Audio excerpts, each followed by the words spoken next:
며칠 전에 이런 글을 봤습니다. 사랑이 무엇인가에 대한 글이었는데요.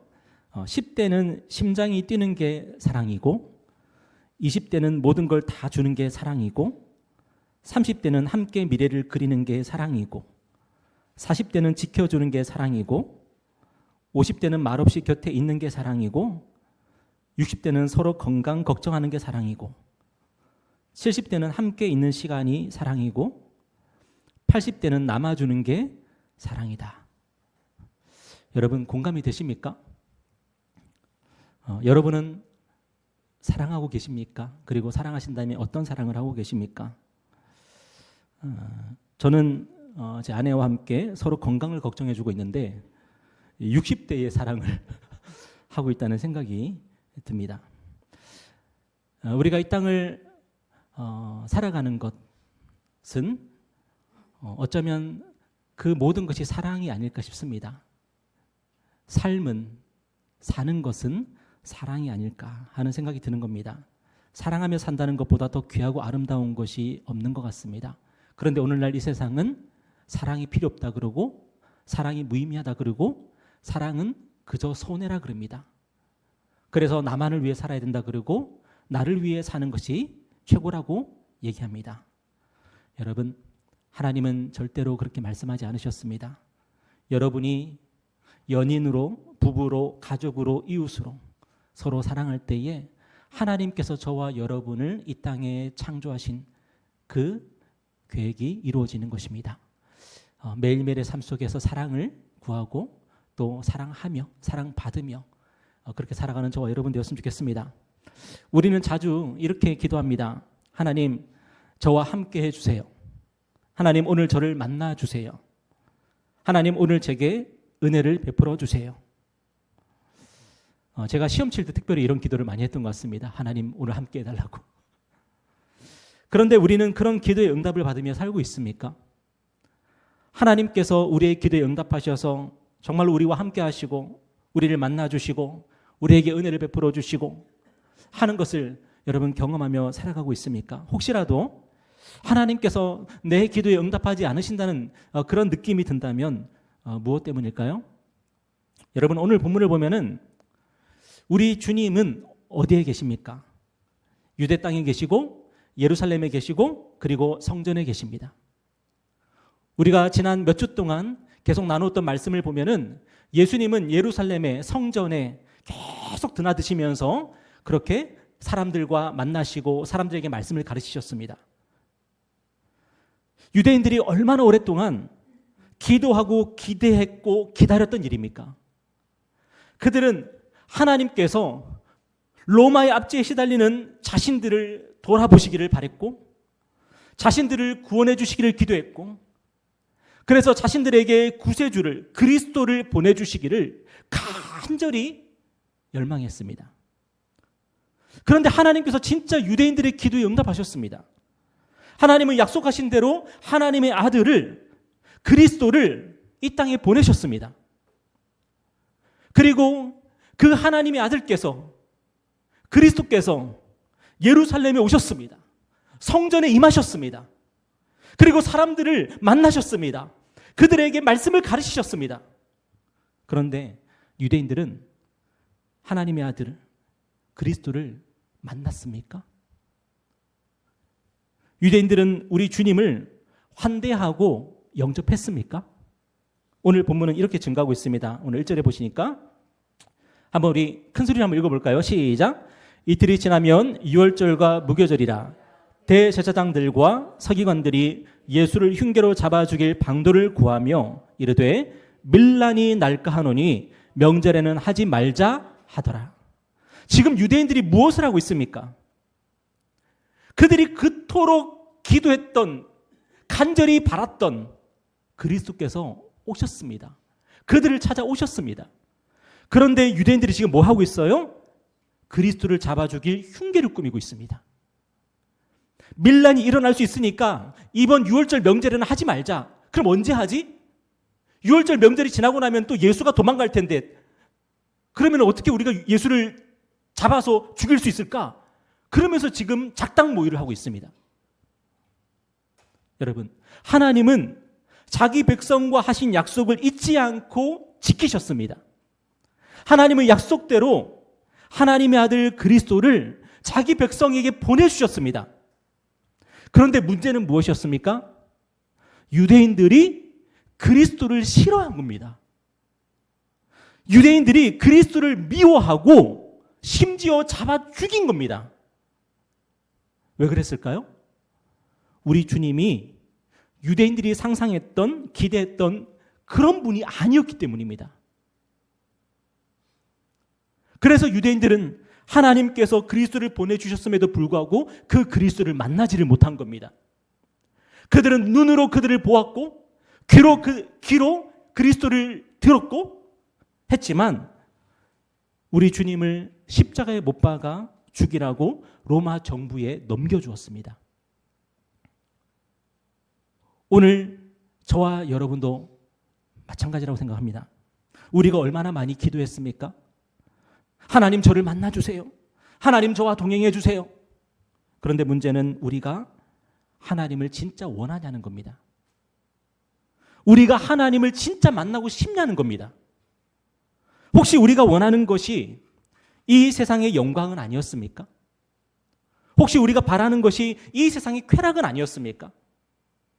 우리는 진짜 하나님을 바라지 않고 하나님을 원하지 않았으면서도 하나님을 바란다고 원한다고 얘기했지만 정말로 하나님 그분이 우리에게 오시면 우리가 원했던, 우리가 기대했던 바로 그거라고 우리는 얘기할 수 있을까요? 저는 20살 때 이렇게 기도했습니다. 하나님 저를 빌리 그레이엄 목사님처럼 사용해 주세요. 되게 웃기죠? 정말로 큰 소리로 기도했습니다. 그런데 지금 생각하면 그때 저는 제가 구하는 것이 무엇인지 알지를 못했던 것 같아요. 저는 하나님의 나라와 하나님의 뜻을 구한 게 아니었고요. 저는 하나님께 쓰임받기를 기도했지만 제가 원했던 것은 하나님께 쓰임받기를 기도한 것이 아니라 제가 빌리 그레이엄 목사처럼 되는 거였죠. 여러분은 알고 있습니까? 여러분이 구하는 것이 무엇인지? 여러분은 정말로 하나님께 쓰임받고 싶다고 기도하지만 지금 하나님이 여러분을 쓰시고 있다고 대답하시면 여러분은 뭐라고 생각하실까요? 이거 아닌데요? 제가 원했던 것은 빌리 그레이엄 목사예요. 조용기 목사같이 제가 쓰임받기를 바랬던 거지 개척교회 목사는 아니라고요. 혹시 여러분은 그렇게 대답하지 않을까요? 우리는 하나님을 원한다 그러고 하나님의 은혜를 받기를 원한다 그러고 하나님께 쓰임받기를 원한다고 얘기하지만 진짜 하나님께서 주신 은혜가 이거면 어떡할 거예요? 진짜 하나님께서 우리를 쓰시고 있다면 어떻게 하실 겁니까? 그렇습니까 하나님? 제게 주신 이 자리가, 제게 허락된 이 삶이 하나님께서 저에게 주신 은혜요. 하나님이 저를 쓰시고 있는 그런 현장입니까? 하나님 감사합니다. 라고 말씀할 수 있을까요? 우리나라에는 두 부류의 목사가 있다 그래요. 한 부류는 대형교회 목사고 또 한 부류는 대형교회가 되고 싶은 목사래요. 항상 제가 제 자신을 돌아볼 때에 그 생각을 해봅니다. 나는 대형교회가 되고 싶나? 나는 대형교회 목사가 되고 싶은가? 여러분은 그렇지 않으십니까? 여러분은 하나님께 쓰임받는데 혹시라도 고넬료처럼 가진 게 많아서 나누어 주는 사람으로 쓰임받고 싶지 않으십니까? 만약에 여러분을 베드로처럼 부르신다면 어떻게 하실래요? 십자가에 꼬끌려 매달려 죽어야 되는 인생이라면. 여러분 이스라엘 백성들이 광야에서 무슨 일을 했습니까? 그들은 모세가 잠시 자리를 비운 사이에 금송아지 우상을 만들어서 예배했습니다. 그런데 그들이 금송아지 우상을 만들었을 때에 그 금송아지를 뭐라고 불렀을까요? 우상이라고 불렀을까요? 아닙니다. 그들은 그 금송아지를 자신들을 이집트에서 해방하신 하나님이라고 불렀습니다. 그 금송아지가 여호와라는 거예요. 오늘 우리가 예배하는 분은 누구입니까? 우리는 똑같이 하나님을 부르고 있고 여호와를 부르고 있고 예수를 부르고 있습니다. 그런데 혹시 우리가 알고 있는 하나님은, 우리가 알고 있는 예수는 성경이 말하고 있는 분하고는 전혀 다른 분은 아닙니까? 그런데 우리 주님은 우리가 원하기만 하면 우리를 찾아오시는 분이시고 우리를 만나시는 분이시고 우리 가운데 임재하시는 분이십니다. 오늘 본문에서 우리 주님은 예루살렘 근처에 있는 베단이라고 하는 마을에 살던 시몬이라는 사람의 집에서 식사를 하십니다. 오늘 3절 한번 읽어볼까요? 시작. 예수께서 베다니 나병 환자 시몬의 집에서 식사하실 때에. 아마도 시몬이라는 사람이 우리 주님과 제자들을 식사 자리에 초대한 것 같아요. 그런데 여러분, 베다니가 어떤 곳인 줄 아십니까? 베다니는 당시 가난하고 소외당하던 사람들이 모여 살던 곳이었습니다. 우리로 치면은 판자촌 같은 곳입니다. 게다가 시몬이라는 사람은 어떤 사람이에요? 오늘 본문에 보니까 이전에 나병 환자였대요. 우리 주님 당시 나병 환자는 어떤 사람들이었어요? 하나님께 저주를 받았다고 손가락질 받고 사람들로부터 추방당했던 사람이에요. 그런데 오늘 본문에서 우리 주님이 어디에 임하셨습니까? 세상에서 가장 가난하고 소외당하던 곳에 임하셨습니다. 그리고 세상에서 가장 멸시받고 천대받고 손가락질 당하고 쫓겨났던 사람의 집에 임하셨습니다. 예수님은 바로 그런 분입니다. 예수님은 사람을 차별하지 않으십니다. 예수님은 아무리 우리가 비천하고 심지어 우리가 아무리 죄가 많아도 우리가 원하기만 하면, 우리가 예수님을 진짜 만나고 싶어 하기만 하면 우리를 찾아오시고 만나주시는 하나님이십니다. 그런데 문제는 내가 비천하기 때문에 하나님이 나의 비천함 가운데 오시기를 우리가 바라지 않는 거예요. 왜냐하면 우리는 비천하면 안 되거든요. 내가 가난하기 때문에 하나님이 나의 가난함을 기뻐하시면서 오시는 것에 대해서 우리는 불만이 있는 거예요. 왜? 나는 가난하면 안 되기 때문에. 주님이 저에게 오실 거면은 이 베다니가 아니라 예루살렘 성으로 저를 이사시키고 오셔야죠. 왜 베다니에 사는 저한테 오시는 거예요? 왜 나병에 걸렸던 왜 나한테 오시는 거예요? 세상 사람들에게 조금 존경받고 인정받는 그때 저를 찾아오셔야죠. 그러나 우리 주님은 우리가 가난하기 때문에 우리를 찾아오지 못하시거나 우리에게 거리를 두시는 그런 하나님이 절대로 아니십니다. 하나님, 저는 가난합니다. 오케이. 나는 가난한 너가 너무 좋은데? 하나님, 저는 병약합니다. 오케이. 네가 약해도 나는 너가 너무 사랑스러운데? 뭐가 문제야?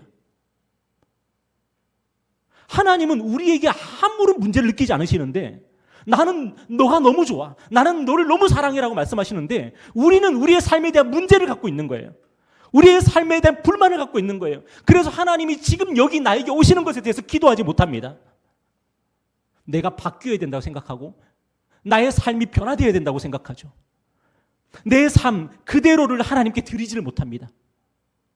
오늘 본문에서 우리 주님은 시몬의 집에서 제자들과 함께 식사를 즐기고 계시는데, 그런데 놀라운 일이 일어나죠. 나사로의 누이 마리아로 추정되는 여인이 이 식사 자리에 나타나서 주님께 값비싼 향유를 부어드리는 겁니다. 오늘 3절 한번 다시 볼게요.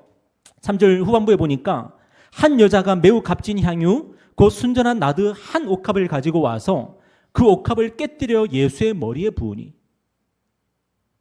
유대인들에게는 아름다운 관습이 하나 있었는데 그게 뭐였냐면 귀한 손님이 오시면 그의 머리에 기름을 부어주는 겁니다. 그래서 그 귀한 손님을 아름답게 꾸며주는 거예요. 지금 우리도 마찬가지 아닙니까? 제가 여기 젤 안 발랐으면 어떻게 할 뻔했어요? 젤을 발랐으니까 그래도 좀 봐줄만 하지 않습니까? 젤 안 바르면 못 봐줍니다. 마찬가지로 유대 사회에서도 머리에 기름을 바르는 것은 굉장히 귀한 것이었고 아름다운 것이었습니다. 그런데 내가 누군가를 귀한 손님으로 초대했으면 그 머리에 기름을 발라주는 것이 예의였어요. 그런데 오늘 본문에서 문제는 뭐였냐면은 마리아가 주님의 머리에 부어드린 이 기름이 나드 향유였다는 거예요. 나드 향유. 이 나드 향유가 뭐냐면은 오직 인도에서 히말라야에서만 생산되는 최고급 기름이었다는 겁니다. 그래서 우리 주님 당시에 이 나드 향유는 누구만 가지고 있었냐면은 왕족이나 귀족들이 사용하던 그런 물건이었어요. 근데 오늘 본문을 보면은 이 나드 향유의 가격이 얼마래요? 300데나리온. 300데나리온. 이 300데나리온이 얼마냐면은 우리 주님 당시의 노동자들의 1년치 연봉입니다. 그렇다면 어떻게 이 마리아는 나두 향유를 갖고 있었을까요? 많은 사람들이 어떻게 주석을 하냐면은 시집 갈 때 쓰기 위해서 평생을 모은 것이 바로 이 나두 향유였을 것이다 라고 추정을 합니다. 그러므로 이 마리아에게 있어서 나드 향유는 자신의 모든 것이고 자신의 가장 귀한 것이죠. 그런데 마리아가 이 나드 향유를 예수님의 머리에 부어드리는 겁니다. 근데 어떻게 부어드렸을까요?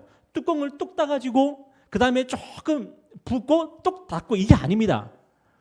여기 그림에 보시면은 나드 향유의 옥합이 나오는데 이 옥합이 마개가 있습니까? 없습니까? 마개가 없죠. 마개가 없습니다. 통입니다. 근데 이것을 사용하기 위해서는 이 옥합의 메인 윗부분을 갖다 깨뜨려야 되는 겁니다. 깨뜨려서, 왜냐하면 이 향기가 날아가잖아요. 그러니까 완벽한 밀봉이 필요했기 때문에 이게 하나의 통으로 만들어지는 거예요. 그래서 이걸 쓰기 위해서는 이 옥합을 깨뜨려야 되는 거예요. 그러니까 한 번 깨뜨리면 다 써야 되는 거죠. 이 옥합을 깨뜨려서 예수님의 머리에 부어드리는 겁니다. 그 순간에 무슨 일이 발생했을까요?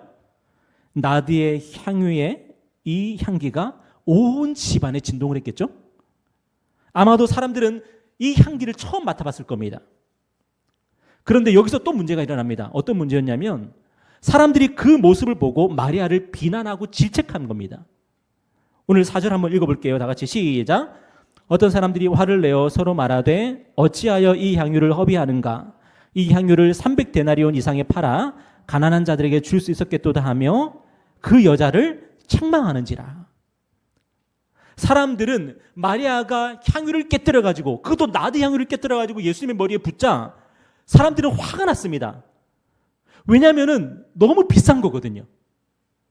그토록 비싼 나드 향유를 예수님의 머리에 그냥 허비해버리다니, 낭비해버리다니 너무나도 열이 받은 겁니다. 그래서 사람들은 말합니다. 이게 노동자 1년치 연봉인데 이렇게 비싸고 값어치 있는 거라면 가난한 사람들에게 나눠줘야 되는 거 아니냐. 여러분 어떻게 생각하십니까? 1년 연봉을 예수님의 머리에 부어버리는 것이 잘했다고 생각하십니까? 아니면 잘 못했다고 생각하십니까? 한번 손 들어보실까요? 잘했다고 생각하시는 분, 잘 못했다고 생각하시는 분, 여러분 같으면 어떻게 하시겠어요? 우리 주님의 대답은 바로 이겁니다. 예수님은 마리아의 이 행위를, 마리아가 부어드린 이 향유를 기쁘게 받으셨습니다. 그리고 뭐라고 말씀하셨어요? 마리아가 하는 이 행위가 복음이 전파되는 곳마다 증거될 거라고. 여러분, 이 행위에 대해서 예수님께서 최고로 극찬하신 겁니다. 얼마나 마리아가 부어드린 이 향유를 기쁘게 받으셨는지 몰라요. 그래서 오늘 저와 여러분이 이 이야기를 함께 나누고 있지 않습니까? 그런데 왜 주님은 사람들과 다르게 생각하셨을까요? 우리 예수님이 보통 향유에 대해서 약간 좀 뭔가 있으신 분입니까? 향유에 대해서 막 항상 로망이 있으시고 나도 향유 한번 내가 발라봐야 되는데 그런 분이셨습니까? 우리가 알기로는 우리 주님은 가난한 자들을 사랑하시는 분이시고 가난한 자들에게 먹을 것을 나누어 주시는 분이시고 가난한 자들이 아플 때에 치유하시는 분이십니다. 그런데 왜 주님은 마리아를 말리지 않으셨을까요? 잠깐만! 그거 팔자 그냥. 내가 받은 걸로 칠게. 그거 팔아서 가난한 사람들 나누자. 왜 안 하셨을까요? 마리아가 1년 연봉을 예수님의 머리에 그냥 붓도록 내버려 두셨을까요? 오늘 7절에 보니까 이렇게 말씀하고 있습니다. 가난한 자들은 항상 너희와 함께 있으니 아무 때라도 원하는 대로 도울 수 있거니와 나는 너희와 항상 함께 있지 아니하리라. 우리 주님이 뭐라고 말씀하셨어요? 가난한 자들을 돕는 문제와 주님을 믿고 영접하는 문제는 완전히 차원이 다른 문제라고요. 그것은 비교할 수 없는 문제라고요. 왜냐? 이 세상의 진짜 문제는 가난의 문제가 아니라는 겁니다. 이 세상의 진짜 문제는 양극화의 문제가 아니라는 겁니다. 이 세상의 진짜 문제는 전쟁과 폭력의 문제가 아니라는 겁니다. 이 세상의 진짜 문제는 마약의 문제도 아니고 음란의 문제도 아니라는 겁니다. 이 세상의 진짜 문제가 뭐예요? 우리의 마음에 하나님이 없는 게 문제라는 거예요. 이 세상의 진짜 문제가 뭐예요? 우리가 하나님을 싫어하는 것이 문제라는 거예요. 저와 여러분의 인생의 문제가 뭐예요? 진짜 문제가 뭐예요? 공부의 문제예요? 결혼의 문제예요? 직장의 문제예요? 경제적인 문제예요? 건강의 문제예요? 아니라는 겁니다. 저와 여러분의 인생의 진짜 문제는 우리 마음에 하나님 두기를 싫어하는 게 문제라는 거예요. 로마서 1장에 보니까 이렇게 말씀하고 있습니다. 또한 그들이 마음에 하나님 두기를 싫어하며 하나님께서 그들을 그 상실한 마음대로 내버려 두사 합당하지 못한 일을 하게 하셨으니 곧 모든 불의, 추악, 탐욕, 악의가 가득한 자요, 시기살인, 분쟁, 사기, 악독이 가득한 자요, 수근수근하는 자요, 비방하는 자요, 하나님께서 미워하시는 자요, 능욕하는 자요, 교만한 자요, 자랑하는 자요, 악을 도모하는 자요, 부모를 거역하는 자요, 우매한 자요, 배약하는 자요, 무정한 자요, 무자비한 자라. 이 세상의 모든 불의한 일들, 추악한 일들이 왜 벌어집니까? 제도가 개선되지 않아서입니까? 우리가 교육을 받지 못해서입니까? 아니라는 겁니다.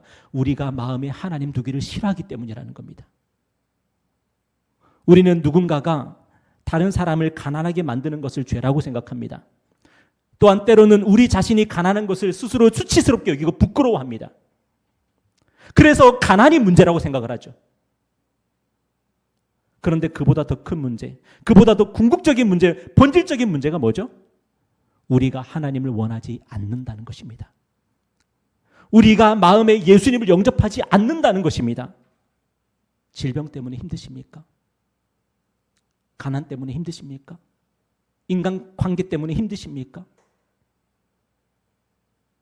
여러분의 삶의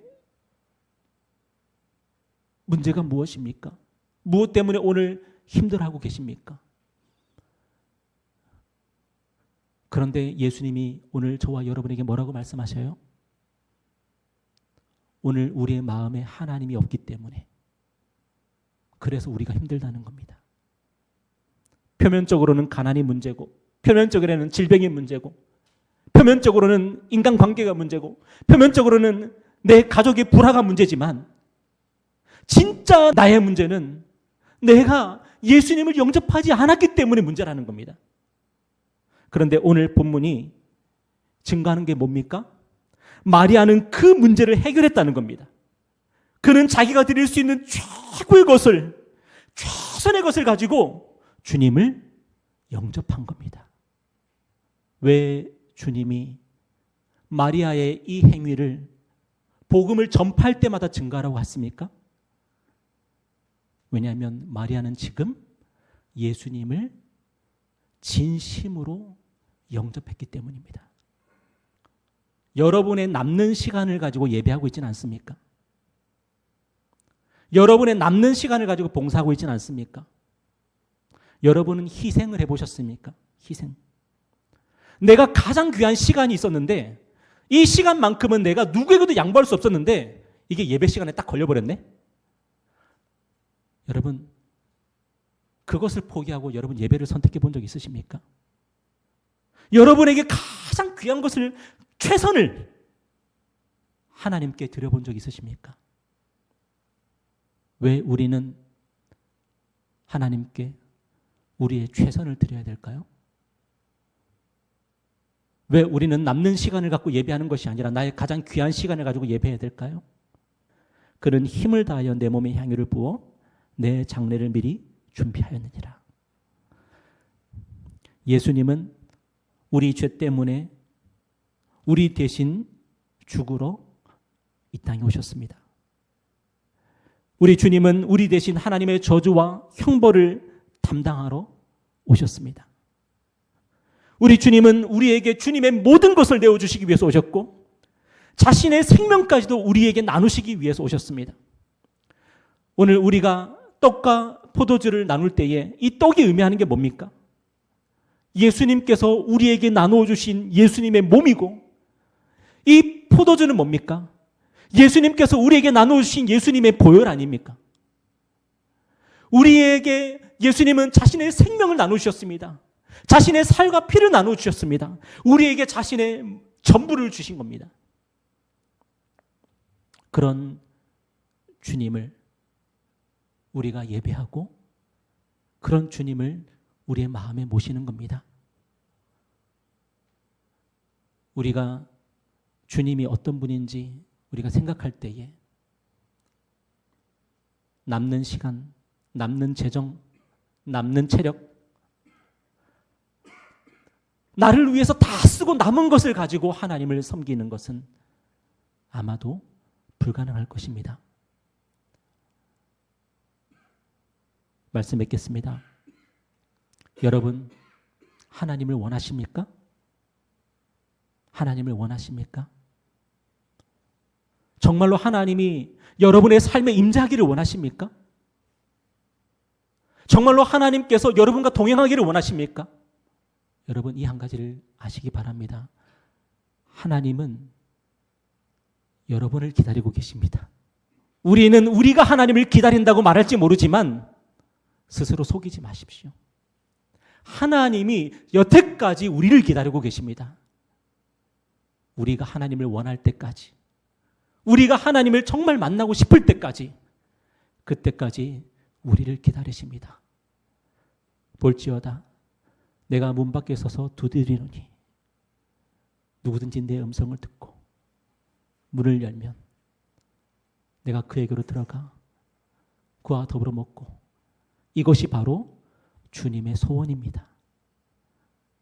주님이 저와 여러분의 마음의 문을 두드리는 그 소리를 듣고 주님께 우리의 최고의 것을 드리며 우리의 최선으로 주님을 섬겨드릴 수 있는 평생의 복이 있기를 주님의 이름으로 축복합니다. 우리 함께 기도하겠습니다.